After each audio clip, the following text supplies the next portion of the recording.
Another video by Stan's Auto Repair. This video is how to break the nut bolt that is holding on the ball joint. 1/2 millimeter socket is the best. For the bolt head side, you need a 5/8, and for the bolt side, a 11/16 will work.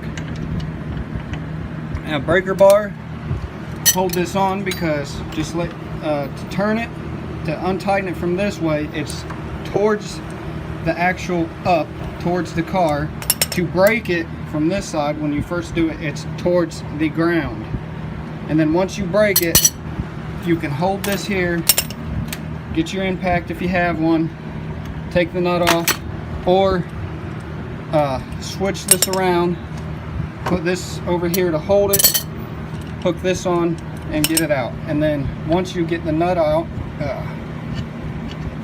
get the nut off, get your little 3-pounder or a little hammer, get it in there, and tap her out. Oh, she's gonna be a pain. I always like to use my trusty screwdriver. Try not to cause too much vibration so my phone don't fall. Yeah, don't fall, phone. Hold it with my knee. And then you can pop it right through the screwdriver, and that gets this bolt out. And then to get the ball joint out,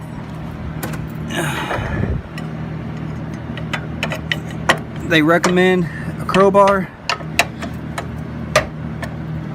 right back here where I got it.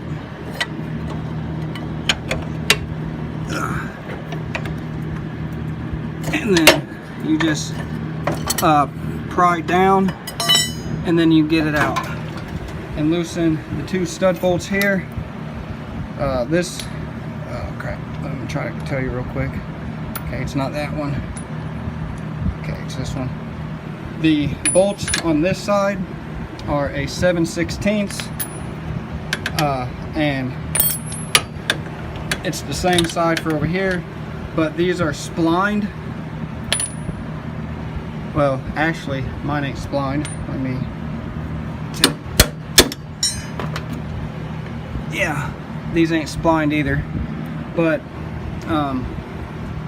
if you're noticing on this one, this is a camber bolt. That's why on this side of it, it's smooth and it's round. This is actually a camber bolt. Let me see if I can get it out.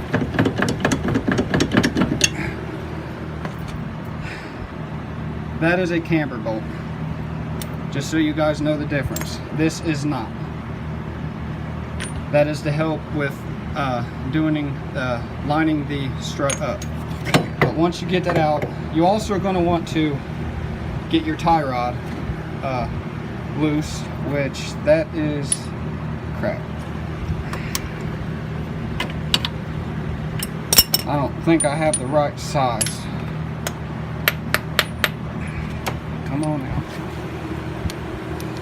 I'm running out of battery juice, so I'm trying to hurry.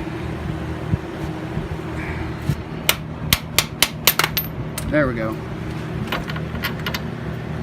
Okay, that is not it. Well, I'll do a separate video for getting the tie rod out. But that's how you get the